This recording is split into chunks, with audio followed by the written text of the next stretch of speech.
और स्टार्ट करते हैं एमसीक्यू सीरीज अपना। ठीक है, चलिए स्टार्ट करते हैं एमसीक्यू। सबसे पहला क्वेश्चन यहाँ देखिए डिस्प्ले हो रहा है हमारे स्क्रीन पर।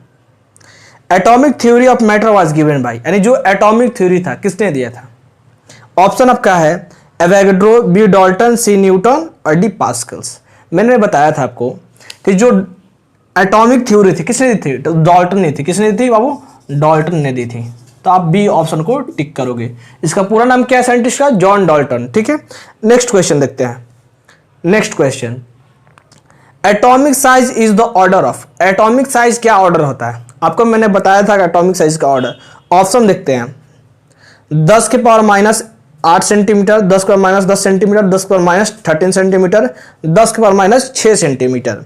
तो अब देखिए एटॉमिक साइज बोल रहा है, यानी एटम का साइज कितना होता है, किस ऑर्डर में होता है। तो मैंने आपको बताया था कि एटम का जो साइज होता है 10 के पावर माइनस में 10 मीटर में होता है। लेकिन यहाँ जो ऑप्शन है वो क्या है? सेंटीमीटर में। सब ऑप्शन क्या है? सेंटीमीटर में है। इसको सेंटीमीटर में कन्वर्ट करो तो कितना होगा? 10 के पावर माइनस 8 सेंटीमीटर होगा। तो ये ऑप्शन हमारा सही हो जाएगा। समझ गया? तो हमारा इसका आंसर क्या होगा? ए ऑप्शन सही होगा। नेक्स्ट क्वेश्चन देखते हैं, the fundamental particles that composed on atom are. देखो ये एमटीएस में और एलडीसी में क्वेश्चन आ चुका है ये क्वेश्चन। ठीक है, fundamental particles that composed on atom are, यानी जो एटम के जो एटम जो होता है किन किन फंडामेंटल पार्टिकल से मिलकर बना होता है। ठीक है, तो आप क्या बताओगे? ऑप्शन देख लो, proton, electron and meson. Meson तो होगा ही नहीं। प्रोटॉन, इलेक्ट्रॉन एंड न्यूट्रॉन जिस ऑप्शन में होगा उसी के बारे में। जो फंडामेंटल पार्टिकल हो तीन चीज से ही बनते हैं, इलेक्ट्रॉन, प्रोटॉन एंड न्यूट्रॉन। ये जिस ऑप्शन में होगा उसी क्या करेंगे? टिक करेंगे। देखो तो सी ऑप्शन हमारा दिया है प्रोटॉन, इलेक्ट्रॉन एंड न्यूट्रॉन। तो सी ऑप्शन को हम लोग टिक करेंगे। सी ऑप्शन को क्या करेंगे? हम लोग टिक करेंगे। नेक्स्ट क्वेश्चन देखते हैं हम लोग। Next question, the size of nucleus is measured in. अब न्यूक्लियस का साइज क्या होता है उसको किसमें मेजर करते हैं? तो ऑप्शन देखते हैं आप क्या क्या दिया। AMU, angstrom, centimetre, Fermi. मैंने आपको क्या बताया था साइज न्यूक्लियस कैसे करते हैं? मैंने बताया था 10 के पावर माइनस 15 मीटर क्या होता है? ऑर्डर के साइज में होता है न्यूक्लियस का। न्यूक्लियस का साइज कितना होता है? 10 के पावर माइनस 15 के ऑर्डर में होता है। मैं आपको बता चुका हूं। और 10 के पावर माइनस 15 मीटर को हम लोग क्या बोलते हैं? फर्मी बोलते हैं। क्या बोलते हैं? फर्मी बोलते हैं, यानी एक फर्मी। तो देखो तो फर्मी ऑप्शन है यहाँ पर फर्मी ऑप्शन हमारा है। तो जब फर्मी ऑप्शन हमारा है तो इसको हम लोग क्या बोलेंगे? फर्मी को टिक कर देंगे हम लोग। तो चौथा का डी ऑप्शन हो जाएगा। अब नेक्स्ट क्वेश्चन देखेंगे। पांचवा क्वेश्चन क्या रहा है? The radius of N atomic nucleus is the order of. क्या होगा?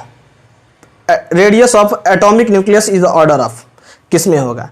ऑप्शन दे रहा है आपको 10 का माइनस 10 सेंटीमीटर, 10 का माइनस 13 सेंटीमीटर, 10 का माइनस 15 सेंटीमीटर और 10 का माइनस 8 सेंटीमीटर। देखो सब सेंटीमीटर में, किसमें? सेंटीमीटर में। मैंने यहाँ पर देखो न्यूक्लियस का 10 का माइनस 15 मीटर दिया है। अब इसको सेंटीमीटर कन्वर्ट करके कितना हो जाएगा? 10 के पावर माइनस में 13 सेंटीमीटर हो जाएगा। ठीक है, सेंटीमीटर में इसको कन्वर्ट करेंगे तो यही हमारा क्वेश्चन पूछा है। ठीक है, और ये हमारा आंसर हो जाएगा 10 का माइनस 13 सेंटीमीटर, यानी बी ऑप्शन हमारा सही होगा। छठा देखते हैं, अगला क्वेश्चन देखते हैं।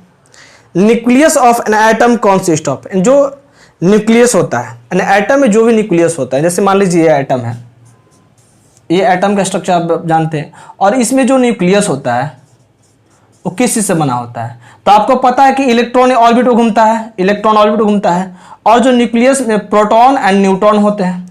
तो प्रोटॉन और न्यूट्रॉन हमारा जो इसमें मिलेगा उसको सही मारेंगे। ऑप्शन देखते हैं यहाँ पर, सिर्फ प्रोटॉन को सही मार सकते हैं? तो नहीं मार सकते बाबू। बी ऑप्शन न्यूट्रॉन को, तो न्यूट्रॉन में नहीं होगा। सी ऑप्शन है प्रोटॉन एंड न्यूट्रॉन, तो ये हमारा बन जाएगा। समझ में गया? न्यूक्लियस बोलेगा तो प्रोटॉन न्यूट्रॉन, अगर पूरा एटम बोलेगा तो तीनों इलेक्ट्रॉन, प्रोटॉन, न्यूट्रॉन। ठीक है, चलिए इसका सी ऑप्शन सही होगा। नेक्स्ट क्वेश्चन देखते हैं हम लोग। विच of the following is not a nucleon. ये सीजीएल का क्वेश्चन है, वो न्यूक्लियन नहीं है। Which of the following is not a nucleon. और हाँ, जितना मैं क्वेश्चन करा और कुछ किसी ना किसी एग्जाम में आए हुए हैं क्वेश्चन, यानी किसी ना कोई एग्जाम में क्वेश्चन हमारा आया हुआ है। चलिए, विच of the following not a nucleon. Nucleon नहीं है। ऑप्शन देखते हैं, proton, electron, neutron and positron.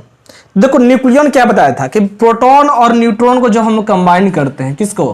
Proton और न्यूट्रॉन को जब कंबाइन करते हैं तो एक वर्ड क्या आता है? कॉम्बिनेशन क्या बोलते हैं? न्यूक्लियंस बोलते हैं। क्या बोलते हैं बाबू? न्यूक्लियंस बोलते हैं। अब यहाँ ऑप्शन दिया है कि कौन से नहीं है, तो प्रोटॉन न्यूट्रॉन तो होगा ही नहीं, क्लियर बात है, प्रोटॉन न्यूट्रॉन होगा ही नहीं, प्रोटॉन न्यूट्रॉन छट गया, यानी A option C option tick मारेंगे नहीं। अब बचा क्या, इलेक्ट्रॉन और पॉजिट्रॉन। और देखो अब इलेक्ट्रॉन का जो एंटी पार्टिकल होता है, इलेक्ट्रॉन का एंटी पार्टिकल इसी को क्या नाम बोलते हैं हम लोग, पॉजिट्रॉन बोलते हैं। क्या बोलते हैं बाबू, पॉजिट्रॉन। अब इलेक्ट्रॉन का निगेटिव चार्ज, इसका चार्ज कैसा होगा, पॉजिटिव होगा। तो देखो तो यहां पर, और इसका भी चार्ज क्या होता है, प्रोटॉन का भी चार्ज क्या होता है, पॉजिटिव होता है। यानी एक तरह से हम बोल सकते हैं कि यहां पर इलेक्ट्रॉन हमारा नहीं होगा, इलेक्ट्रॉन नहीं होगा। ठीक है, तो इलेक्ट्रॉन को हम लोग टिक करेंगे। चलिए नेक्स्ट क्वेश्चन लिखते हैं। According to Rutherford's atomic model the electron inside an atom are. देखो रदरफोर्ड ने क्या बताया था, रदरफोर्ड आपको जब 11th क्लास आप पढ़ोगे तो रदरफोर्ड आपको फुली डिटेल वहां पढ़ाया जाएगा, लेकिन अभी हमारे लिए क्वेश्चन कभी कभार आ जाते हैं तो इसको क्वेश्चन हम लोग डील करते हैं, इसको पढ़ाते नहीं है, बहुत लंबा आपका हो जाएगा हर एक चीज जनरल कंपटीशन में। तो देखते हैं, according to Rutherford's atomic model the electron inside atom क्या होगा, स्टेशनरी होगा या सेंट्रलाइज्ड हो गया, नॉन स्टेशनरी हो गया, नॉन ऑफ दीज होगा। तो इसका करेक्ट आंसर होगा आपको नॉन स्टेशनरी। क्या होगी, नॉन स्टेशनरी। ठीक है, इलेक्ट्रॉन जो एटम के अंदर होंगे वो क्या होंगे, नॉन स्टेशनरी होंगे। क्या होंगे, नॉन स्टेशनरी होंगे। ठीक है, अब बाद में बोर्ड्स आया तो उसको क्या बताया वो अलग चीज है, ठीक है, जब क्वेश्चन हम लोग देखेंगे तो करेंगे, लेकिन यहाँ पे क्या आपको ध्यान रहे, नॉन स्टेशनरी होते हैं। चलिए next question, Rutherford's alpha scattering experiment related to size of the. अब जो रदरफोर्ड ने जो अल्फा स्कैटरिंग एक्सपेरिमेंट किया था, आपको मैं बता दूं उन्होंने क्या किया था। देखो जो न्यूक्लियस होता है, क्या होता है, जो न्यूक्लियस होता है, उन्होंने क्या किया, देखो बाबू एक ट्यूब लिया था, क्या लिया था, ट्यूब, और इसमें रेडियो एक्टिव सब्सटेंस पोलोनियम को लिया था, और इससे क्या किया था उन्होंने, रे छोड़ा था, और इससे रे छोड़ा था तो बहुत सारे क्या हो, तो पार कर जा रहे थे इसको पार कर जा रहे थे, बहुत सारे रे इसको पार कर, कुछ रे डिविएट हो जा रहे थे, कुछ रे क्या होते हैं, डिविएट हो जा रहे थे, ऐसा था। लेकिन एक रे ऐसा था जो यहां से आकर और यहीं पर टकरा कर चला गया। तो इसको आप डीपली नहीं, बस इतना ही समझो कि यहाँ पे क्या पार्टिकल्स था, तो यहाँ पर न्यूक्लियस का उन्होंने खोज किया था। किसका बाबू, न्यूक्लियस का। तो इसका सही ऑप्शन क्या होगा, न्यूक्लियस होगा। ठीक है, नेक्स्ट क्वेश्चन देखते हैं हम लोग। Discovery of nucleus of an atom was due to experiment carried out by. किसने किया था डिस्कवरी ऑफ न्यूक्लियस का, किसने किया था डिस्कवरी, तो तुम क्या बता सकते हो इसको, एक्सपेरिमेंट करके। ऑप्शन दिया बोर, रदरफोर्ड, मोस्ले और डी थॉमसन। मैंने अभी बताया कि रदरफोर्ड ने किया था, रदरफोर्ड क्या हमारा आंसर हो जाएगा। चलो next question, the atomic number of carbon is 6। Carbon का एटॉमिक नंबर कितना है, 6 है। देखो बाबू हमारा क्वेश्चन दिया है,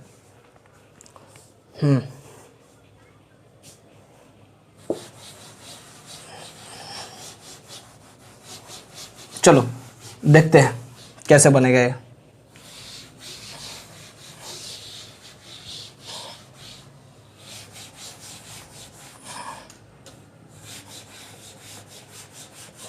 कार्बन का क्या दिया हुआ है एटॉमिक नंबर, पहले ध्यान से क्वेश्चन तुम लोग देखो, ठीक है। कार्बन का एटॉमिक नंबर कितना दिया हुआ, 6 दिया है। इससे कार्बन है, इसका एटॉमिक नंबर कितना होता है, 6 होता है। एंड इट्स एटॉमिक मास कितना दिया है, तो 12 दिया, ठीक है, 12 दिया। क्वेश्चन क्या बोल रहा है, how many are the protons in carbon, protons कितने होंगे कार्बन में। तो आपको बताया कि जितने एटॉमिक नंबर होते हैं, ये क्या है, एटॉमिक नंबर को जेड से रिप्रेजेंट करते हैं, एटॉमिक मास को ए से रिप्रेजेंट करते हैं। तो जितने एटॉमिक नंबर होते हैं उतना ही क्या होता है, नंबर ऑफ प्रोटॉन, जेड बराबर पी होता है।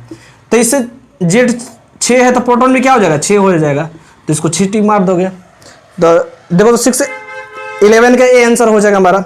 चलते हैं next question, when helium atom loses electron, जब हीलियम क्या करता है, इलेक्ट्रॉन को लूज करेगा, देन इट कम्स, क्या होगा, प्रोटॉन होंगे, पॉजिटिव हीलियम आयन कहेंगे या नेगेटिव हीलियम आयन कहेंगे या अल्फा पार्टिकल कहेंगे। देखो जब हीलियम क्या कर रहा है, एटम को लूज कर रहा है, हीलियम क्या कर रहा है, एटम को लूज कर रहा है। तो जो भी चीज अगर मान लेते हीलियम है, अगर इसमें से इलेक्ट्रॉन निकाल देते हो, इसमें से क्या इलेक्ट्रॉन निकाल देते हो, लूज कर रहा है इलेक्ट्रॉन, तो इसमें पॉजिटिव साइन आया था। इसमें क्या साइन आया था बाबू, पॉजिटिव का साइन आया था। किसका साइन आया था, पॉजिटिव का। देखो तो ऑप्शन हमारा दिया है यहाँ पर, और जब गेन करते हैं तो किसका साइन आएगा, नेगेटिव का साइन आएगा। तो पॉजिटिव हीलियम आयन बन जाएगा, क्या बन जाएगा, पॉजिटिव हीलियम आयन बन जाएगा। चलिए नेक्स्ट क्वेश्चन देखते हैं हम लोग।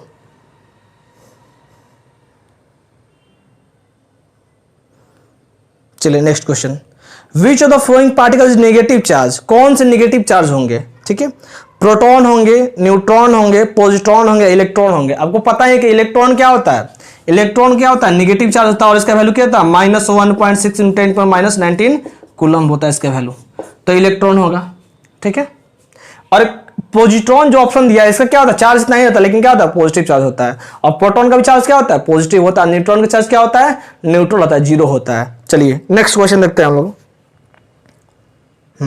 The absolute value of charge on electron was determined. मैंने आपको बता चुका कि चार्ज का जो एब्सोल्यूट वैल्यू वो किसने बताया था, तो ऑप्शन हमारा दिया J Thomson, R.A. Milton, Rutherford, Chadwick. तो मिल्टन ने बताया था, किसने बताया था वो मिल्टन ने बताया था। इसको ऑप्शन टिक मारोगे तुम लोग, बी ऑप्शन को टिक मारोगे, बी ऑप्शन हमारा करेक्ट है। चलिए नेक्स्ट क्वेश्चन हम लोग देखते हैं। An atom has 2 electron in के सेल। देखो यहां पर क्वेश्चन दिया हमारे पास, के सेल में 2 इलेक्ट्रॉन है, के सेल में 2 इलेक्ट्रॉन है। 8 इलेक्ट्रॉन्स इन एल सेल, 8 में 8 इलेक्ट्रॉन है, and 6 electron in M shell, M में 6 इलेक्ट्रॉन है। ठीक है, अब क्या बोला, the number of S electron present in element N, यानी एस में कितने इलेक्ट्रॉन होने ये हमको बताना है। ठीक है, तो अब एक चीज आप ध्यान से देखिएगा, ध्यान से देखिएगा बाबा,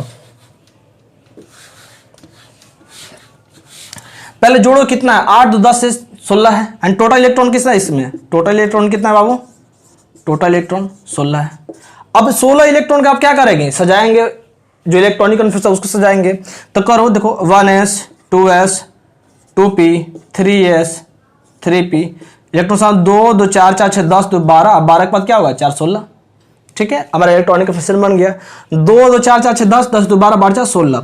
अब तुमको एस में पूछा कितने इलेक्ट्रॉन, देखो एस में ये 2 इलेक्ट्रॉन, एस में 2 इलेक्ट्रॉन, एस में 2 इलेक्ट्रॉन, 2 2 4 2 6 इलेक्ट्रॉन, यानी एस में कितने इलेक्ट्रॉन टोटल 6 इलेक्ट्रॉन। तो 6 को हम लोग क्या करेंगे बाबू, टिक कर देंगे। ठीक है, नेक्स्ट क्वेश्चन देखते हैं हम लोग। चलिए, the proton is heavier than electron भाई, प्रोटॉन कितना होगा, हैवियर होगा। ठीक है, इलेक्ट्रॉन से। ऑप्शन दिया 187 टाइम्स, 1837 टाइम्स, 3837 टाइम्स, 2827 टाइम्स। मैंने आपको बताया था कि mass of proton by mass of electron कितना होता है 1837 होता है। तो कितना टाइम्स हो गया, मास ऑफ प्रोटॉन कितना टाइम्स हो गया बाबू, 1837 टाइम्स मास ऑफ इलेक्ट्रॉन हो गया। तो ये हमारा 1837 सही है, बी ऑप्शन हमारा सही होगा। देखो अब क्वेश्चन क्या दिया है, which of the following is the maximum number of electrons can present in M shell, यानी एम सेल में कितने मैक्सिमम इलेक्ट्रॉन प्रेजेंट होंगे। तो आपको फॉर्मूला पढ़ा होगा 2n² का, कि मैक्सिमम इलेक्ट्रॉन का फॉर्मूला क्या होता है 2n², मैक्सिमम इलेक्ट्रॉन का फॉर्मूला होता है 2n²। आपको एम निकालना, देखो पहले क्या होता है सेल, के होता है एल एम, यानी पहला सेल, दूसरा सेल, तीसरा सेल। ठीक है, यानी एन का वैल्यू 1, एन का वैल्यू 2 और एन का वैल्यू 3, यानी एन का वैल्यू किस में आ रहा है 3 में आ रहा है, एन का वैल्यू 3 आ रहा है इसका। तो आप क्या करोगे, देखो 2 है, 3 का स्क्वायर कर लो, 2 × 3 का स्क्वायर 9, 9 दूनी कितना होता है 18। तो 18 हमारा आंसर हो जाएगा इसका, टिक करना 18 आप लोग, सी ऑप्शन हो जाएगा हमारा। Which of the following will be a negative ion, किसके पास निगेटिव आयन होंगे। ए है if it has more electrons than proton, proton से क्या हुआ है, देखो इलेक्ट्रॉन ज्यादा होंगे प्रोटॉन से तो नेगेटिव आयन बनेगा। देखो मैंने आपको बताया था कि जो न्यूट्रल एटम होते हैं, जो क्या होता है न्यूट्रल एटम होते हैं, न्यूट्रल एटम में देखो जो एटॉमिक नंबर होता है उतना ही क्या होता है प्रोटॉन होता है, उतना ही क्या होता है इलेक्ट्रॉन होता है। ठीक है, लेकिन अब देखो अगर मान लो F- में लिख रहा हूं, क्या लिख रहा हूं F-, ठीक है, फ्लोरीन माइनस में लिख रहा हूं, तो आप एक चीज ध्यान से देखना है, एक F अगर माइनस में लिख रहा हूं तो इसका कहने का मतलब क्या हमारे पास हुआ, इलेक्ट्रॉन की इसका 9 एटॉमिक नंबर होता है, अब इसमें इलेक्ट्रॉन निकालो तो क्या हो जाएगा 10 हो जाएगा, यानी एटॉमिक नंबर से, एटॉमिक नंबर क्या है इसका, एटॉमिक नंबर जो है Z 9 है हमारे पास, लेकिन इलेक्ट्रॉन कितना है 10 है। तो ज्यादा कौन है, इलेक्ट्रॉन ज्यादा है या इसका एटॉमिक नंबर ज्यादा है, तो इलेक्ट्रॉन ज्यादा है, तो पहला आंसर हमारा क्या हो जाएगा सही हो जाएगा। एंड नेगेटिव आयन एक कैसा आयन है, नेगेटिव आयन में क्या होता है if it has more electron than proton, देखो जितना एटॉमिक नंबर होता है उतना ही क्या होता है प्रोटॉन की संख्या होती है, तो इलेक्ट्रॉन की संख्या क्या है ज्यादा है, इसको हम टिक कर देंगे। चलिए नेक्स्ट क्वेश्चन देख लेते हैं। Electrons is the highest energy level of atom are called, यानी हाईएस्ट एनर्जी लेवल कहां होता है, किस इलेक्ट्रॉन में होता है। तो आपने पढ़ा होगा कि हमारा ये न्यूक्लियस होता है और ये क्या होता है ऑर्बिट होती है। अब एक चीज देखो तुम n बराबर 1, n बराबर 2, n बराबर 3 और n बराबर 4। जो ये लास्ट ऑर्बिट में जो भी इलेक्ट्रॉन है उनको क्या बोलते हैं? वैलेंस इलेक्ट्रॉन बोलते हैं। क्या बोलते हैं वो? Valence electron. तो आपको मैं बताया था कि बॉन्ड फॉर्मेशन किसके होता है, किसके कारण होता है? तो वैलेंस इलेक्ट्रॉन के कारण ही होता है। तो वैलेंस इलेक्ट्रॉन में क्या होंगे? हाईएस्ट एनर्जी लेवल हो गया। और एक चीज देखो, जो दूर का जो होता है ऑर्बिट होता है उसमें क्या होता है? हायर एनर्जी लेवल होता है। क्या होता है? हायर एनर्जी लेवल होता है। समझ में? तो वैलेंस इलेक्ट्रॉन बॉन्ड फॉर्मेशन में काम करता है, तो इसलिए हम लोग ये टिक करेंगे। ठीक है, नेक्स्ट क्वेश्चन देख लेते हैं। Fe has 26 proton. If in its nucleus, what are the number of electron in Fe2 plus ion? अब देखो Fe के पास क्या है? Fe के बाद 26 क्या बोल रहा है? 26 एटॉमिक नंबर होता है। ठीक है, एंड 26 क्या है इसका? प्रोटॉन भी है। जितना एटॉमिक नंबर उतना ही क्या होता है? प्रोटॉन होता है। अब बोला Fe2 प्लस आयन के बाद कितने क्या हो गए? इलेक्ट्रॉन्स होंगे, यानी Fe2 प्लस के पास इसका 26 क्या होता है? एटॉमिक नंबर होता है। अब इलेक्ट्रॉन पूछ रहा था, क्या करोगे? 26 और +2 है तो -2 कर दो, कितना हो जाएगा? 24 आ जाएगा। यानी 24 जो ऑप्शन होगा वो सही होगा। चलिए इतना पहले स्क्रीनशॉट आप कर लीजिए जो भी क्वेश्चन में बताया। चलिए तो अब नेक्स्ट क्वेश्चन देखते हैं। हमारा अगला क्वेश्चन देखते हैं हम लोग। चलिए क्वेश्चन क्या बोल रहा है? Which of the following has maximum mass, यानी किसका मैक्सिमम मास होगा? ठीक है, ऑप्शन दे रहा है electron, proton, neutron and hydrogen. क्या दे रहा है? Hydrogen, nucleus of hydrogen. मैंने आपको बताया था कि मास किसका ज्यादा होता है? इलेक्ट्रॉन से बड़ा होता है प्रोटॉन का, प्रोटॉन से बड़ा होता है न्यूट्रॉन का। ये चीज मैं आपको थ्योरी में करा चुका हूं और ये मैं क्वेश्चन थ्योरी में कराया हूं। यानी देखो यहाँ हाइड्रोजन भी होगा, क्या होगा? हाइड्रोजन भी होगा, लेकिन हमको टिक क्या करना है? न्यूट्रॉन को ही टिक करना है, क्योंकि आपको पता है कि न्यूट्रॉन का जो मास होता है और हाइड्रोजन के मास से क्या होता है? ज्यादा होता है। ये हाइड्रोजन 1 और 1 देगा, यानी 1 क्या है? AMU में है। क्या है? AMU में। इसको पूरा करोगे तो कितना आता है? यानी प्रोटॉन के मास के बराबर आता है। और प्रोटॉन का मास बड़ा है कि न्यूट्रॉन का मास का बड़ा है? तो प्रोटॉन का मास बड़ा है। तो जब प्रोटॉन का मास बड़ा हो जाएगा तो इसको क्या करेंगे? जब प्रोटॉन का, देखो ये प्रोटॉन का मास है और एक न्यूट्रॉन का मास है, यानी इन दोनों में से कौन बड़ा है? प्रोटॉन बड़ा है कि न्यूट्रॉन बड़ा है? तो न्यूट्रॉन बड़ा है, तो न्यूट्रॉन को हम क्या करेंगे? टिक करेंगे। ठीक है, चलिए नेक्स्ट क्वेश्चन हम लोग देखते हैं। आप next question, the nuclear particles having no mass and no charge only spin. देखो ये क्वेश्चन मैंने नहीं बताया आपको, लेकिन ये क्वेश्चन आपको बस ऑप्शन से ही आपको पता चल जाएगा इसका आंसर क्या होता है। The nuclear particles having no mass, किस पास नो मास नहीं होता एंड नो चार्ज। क्या प्रोटॉन के पास मास होता है कि नहीं होता है? प्रोटॉन का मास भी होता है और चार्ज भी होता है, तो ये ऑप्शन होगा ही नहीं। ठीक है, अब क्या बोल रहा है? जिसके पास कोई मास ना हो, सिर्फ उसके पास स्पिन हो। क्वेश्चन में क्या बोला? मास चार्ज ना हो, उसके पास क्या हो? सिर्फ स्पिन हो। अब एक चीज देख लो, एक दिया इलेक्ट्रॉन, तो वो भी ऑप्शन नहीं होगा। अगला क्वेश्चन आता है, एक मेसॉन आता है, क्या आता है? न्यूट्रिनो आता है। तो आपने न्यूट्रॉन के बारे में तो पढ़ा होगा। क्या पढ़ा? न्यूट्रॉन के बारे में आपको पढ़ा होगा, आपने न्यूट्रॉन के बारे में पढ़ा होगा। देखो जो न्यूट्रॉनो होता है क्या होता है? इलेक्ट्रिकली न्यूट्रल होता है। क्या होता है? इलेक्ट्रिकली न्यूट्रल होता है, इसलिए इसका चार्ज क्या होता है? चार्ज नहीं होता। और क्या होता है इसका? देखो चार्ज मास बहुत माइनर टाइप का होता है, निग्लिजिबल होता है, इसको मैं नहीं मान चलते हैं, जिसका चार्ज और मास नहीं होता है। तो ये हमारा सही ऑप्शन क्या हो जाएगा? न्यूट्रिनो हो जाएगा। और सीजीएल में क्वेश्चन आ चुका है, सीजीएल 2013 में क्वेश्चन आया हुआ है। ठीक है, आगे हम लोग बढ़ते हैं। Who is awarded for Nobel prize for the discovery of neutron. Neutron के डिस्कवरी के लिए किसके नोबेल प्राइज दिया गया था? ऑप्शन दिया चैडविक, रदरफोर्ड, सी, नील बोर और रोंगटन। आपको पता होगा चैडविक ने किया था। न्यूट्रॉन का खोज किसने किया था? चैडविक। तो चैडविक को ही पुरस्कार मिलेगा, तो ऑप्शन हमारा हो जाएगा चैडविक। नेक्स्ट क्वेश्चन देखते हैं।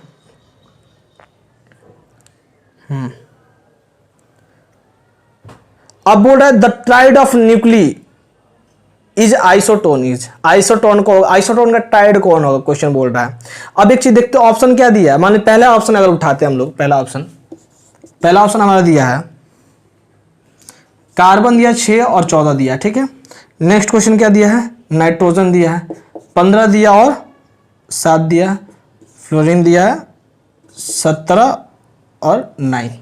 अब एक चीज देखो, इसका न्यूट्रॉन पूछा है मैंने कि टाइड ऑफ न्यूक्लियर आइसोटोन कौन होंगे? क्या होगी? आइसोटोन कौन होंगे? आइसोटोन कौन?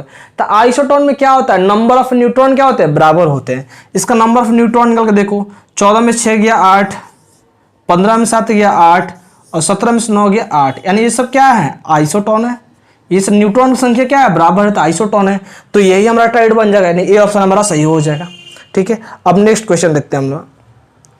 क्वेश्चन बोल रहा है the anti particle of an electron is, electron का एंटी पार्टिकल किसको बोलते हैं? मैंने आपको बताया था कि जो एंटी पार्टिकल होता है इलेक्ट्रॉन का, एंटी पार्टिकल किसे बोलते हैं? एंटी पार्टिकल ऑफ इलेक्ट्रॉन, इसका नाम होता है पॉजिट्रॉन, पॉजिट्रॉन, ठीक है। और पॉजिट्रॉन का खोज किसने किया था? तो एंडरसन ने पॉजिट्रॉन का खोज किया था। देखो इलेक्ट्रॉन का मास और इसका मास आपस में बराबर होगा, m2 = m1 होगा, और इसका जो चार्ज होगा और इसका भी चार्ज हो क्या आपस में बराबर होंगे, चार्ज दोनों क्या होंगे? बराबर होंगे। लेकिन जो साइन होता है, but sign is different, sign is different, different. कहने का मतलब क्या हुआ? अगर इलेक्ट्रॉन के पास निगेटिव चार्ज तो इसके पास कैसा चार्ज होगा? पॉजिटिव चार्ज हो जाएगा, यानी इसको पॉजिटिव इलेक्ट्रॉन ही बोलते हैं। क्या बोलते हैं? पॉजिटिव इलेक्ट्रॉन ही बोलते हैं। और पॉजिटिव इलेक्ट्रॉन से क्या बनता है? पॉजिट्रॉन बनता है, ठीक है। नेक्स्ट क्वेश्चन देखते हैं हम लोग।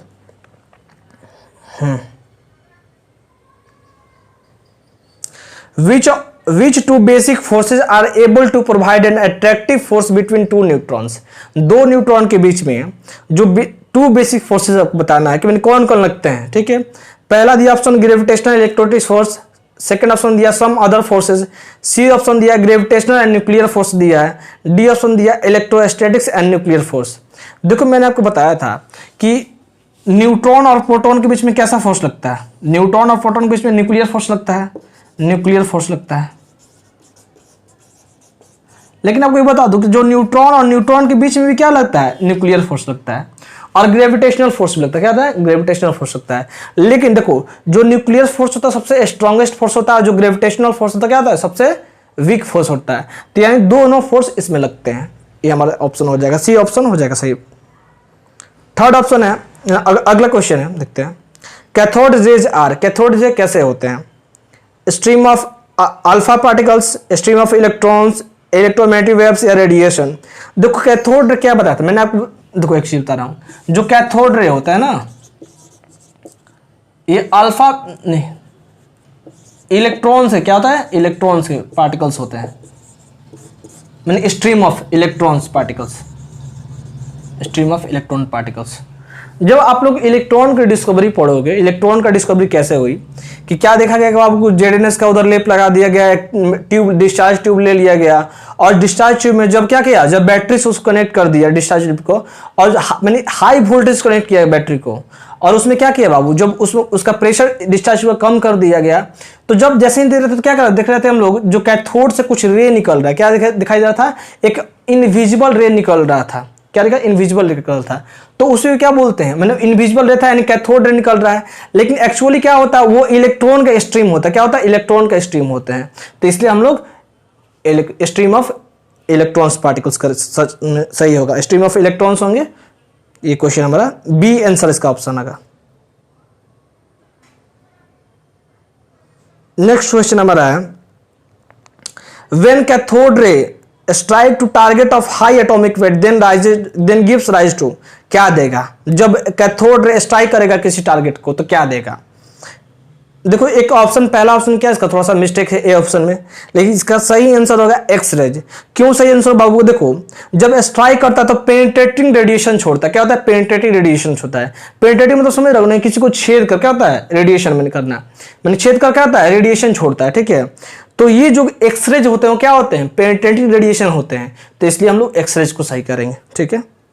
Next question, J Thomson proposed A model which is generally called, क्या बोलेंगे उसको? जे थॉमसन का जो मॉडल दिया था, देखो आपको बताओ जे थॉमसन उतना इंपॉर्टेंट नहीं है। इसका क्या, देखो वो एक वाटर मिलर दिया था, इसको वाटर मिलर मॉडल भी बोलते हैं, ठीक है। उसको बताया था कि वाटर मिलर जो बीज होते हैं क्या इलेक्ट्रॉन की तरह होते हैं, और जो उनके जो सराउंडिंग होते हैं क्या होते हैं? प्रोटॉन होते हैं। क्या होते हैं? प्रोटॉन होते हैं। तो बस उन्होंने इलेक्ट्रॉन प्रोटॉन के बारे में बताया था, न्यूट्रॉन के बारे में उसने नहीं बताया था। तो इसको आप बोल सकते हो प्लम एंड पुडिंग मॉडल भी इसको बोलते हैं। तो यहाँ बी ऑप्शन दिया प्लम एंड पुडिंग मॉडल, इसलिए हम प्लम एंड पुडिंग मॉडल को टिक कर देंगे, ये हमारा आंसर हो जाएगा। चलिए अब नेक्स्ट क्वेश्चन देखते हैं, अगला क्वेश्चन क्या बोलता है हमारा। क्वेश्चन दे रहा है हमारे पास, atomic number which of the following is greater than of magnesium, magnesium से किसका बड़ा होगा? देखो मैग्नीशियम का एटॉमिक नंबर कितना होता है हमारे पास, पहले ये बता दो। मैग्नीशियम का एटॉमिक नंबर होता है 12, जेड बराबर क्या होता है? 12। इसको एटॉमिक नंबर से रिप्रेजेंट करते हैं जेड को, ठीक है, यानी एटॉमिक नंबर को जेड से रिप्रेजेंट करते हैं। ये हमारा क्या हो गया? Atomic number, atomic number. ये क्वेश्चन आया हुआ सीपीओ में कि जेड को किससे रिप्रेजेंट करते हैं, तो एटॉमिक नंबर से रिप्रेजेंट करते हैं। अब देखो जब मैग्नीशियम हमारा 12 है और क्वेश्चन क्या बोल रहा है कि विच of the following is greater then that of magnesium, atomic number कौन सा बड़ा होगा मैग्नीशियम से, तो जो 12 के बाद जो भी एटॉमिक नंबर आएंगे उनको टिक कर देना है, एक ही ऑप्शन होगा इसमें से। अब क्वेश्चन देख लेते हैं आपको, neon, fluorine, sodium, aluminium. Neon का बाबू कितना होता है आप ही बता दो। नियॉन का 10 होता है, फ्लोरीन का 9 होता है, सोडियम का 11 होता है, और जो दिया हमारे पास एल्युमिनियम, इसका क्या होता है 13 होता है। एल्युमिनियम का कितना होता है 13 होता है, तो एल्युमिनियम करेक्ट आंसर है। ठीक है, नेक्स्ट क्वेश्चन देखते हैं हम लोग। चलिए next question, what is the formula potassium ion in the noble state. देखो ये क्वेश्चन एलडीसी का क्वेश्चन है, what is the formula of potassium, potassium का फॉर्मूला क्या होगा in the noble state, noble state में क्या होंगे। तो एक चीज आप ध्यान से देखना, आप पहले पोटेशियम का इलेक्ट्रॉनिक कन्फिगरेशन कर लो। देखो ऑप्शन दे रहा है, मान लीजिए हम लोग लिख रहे हैं पोटेशियम का, सपोज डेट पोटेशियम का इलेक्ट्रॉनिक कन्फिगरेशन करना हो, तो अगर के बराबर क्या लोगे 2 8 10 10 18 1 19। अब नोबल स्टेट बोल रहा, क्या बोला नोबल स्टेट। तो नोबल स्टेट क्या होता है, जो अपने क्या होता है इलेक्ट्रॉन फुलफिल कर लेते हैं उनको क्या बोलते हैं नोबल स्टेट बोलते हैं। देखो तो ये जो स्टेट यहाँ इलेक्ट्रॉन फुलफिल नहीं किया, जब इसको हटा देंगे, एक इलेक्ट्रॉन हटा देंगे, तो ये क्या हो जाएगा सब अपने में क्या होगा फुलफिल हो जाएंगे। इसमें 2 इलेक्ट्रॉन, इसमें 8, इसमें 8 इलेक्ट्रॉन, यानी क्या होगा ये फुलफिल हो जाएंगे। तो हम लोग क्या करेंगे, इसका आंसर नहीं हो जाएगा, क्या हो जाएगा, देखो जब के में से एक इलेक्ट्रॉन हटाएंगे तो एक प्लस यहाँ बैठ जाएगा, तो यही हमारा आंसर हो जाएगा के प्लस, यही हमारा आंसर हो जाएगा। इसको आंसर को टिक कर लो। नेक्स्ट क्वेश्चन देखते हैं, atomic number of hydrogen, hydrogen का एटॉमिक नंबर कितना होता है, तो 1 होता है, आपको पता ही होगा, तो 1 ऑप्शन को टिक कर दो, एंड डी आंसर का आंसर होगा सही। अब नेक्स्ट क्वेश्चन देखते हैं, देखो atomic number which of the following element is greater then aluminium, aluminium से किसका बड़ा होगा। आपको ये सब क्या होगा, एल्युमिनियम से किसका बड़ा होगा किसका छोटा होगा, आपको एटॉमिक नंबर याद करने पड़ेंगे। ये क्वेश्चन आपने आप से कीजिएगा, एल्युमिनियम से कौन बड़ा है देखकर। चलिए नेक्स्ट क्वेश्चन हम लोग अब देखते हैं।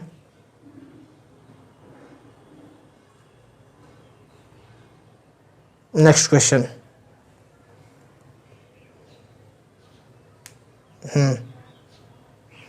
चलो एक क्वेश्चन करा दे रहा हूं, ठीक है। Atomic number of which of the following element is greater then iron, iron से किसका बड़ा होगा। तो आपको बता रहा है आयरन कितना होता है 26 होता है, और 26 से जो बड़ा होता है, देखो तो यहाँ एक ऑप्शन दिया है कोबाल्ट, जिसका 27 होता है, कितना होता है 27 होता है। तो आयरन के बाद क्या कोबाल्ट ही आएंगे, तो कोबाल्ट हमारे आंसर हो जाएंगे। बाकी सबका आपके एटॉमिक नंबर क्या है याद कर लेंगे, ठीक ना। उसके बाद एक क्वेश्चन आपके बन जाएंगे। नेक्स्ट क्वेश्चन देखते हैं आपको, how many neutrons are there in uranium. देखो यहाँ पे क्या दिया है यूरेनियम में दिया है 238 और 92, और नंबर ऑफ न्यूट्रॉन पूछा, क्या पूछा है नंबर ऑफ न्यूट्रॉन, न्यूट्रॉन की संख्या कितनी है। तब बस क्या करोगे इसको घटा दो, 8 में 2 गया 6, 13 में से 9 गया 4, 146। नंबर ऑफ इलेक्ट्रॉन क्या करते हैं एटॉमिक मास माइनस में एटॉमिक नंबर, यानी ए माइनस जेड, जब करोगे तो 146 आ जाएगा, हमारा आंसर यही हो जाएगा।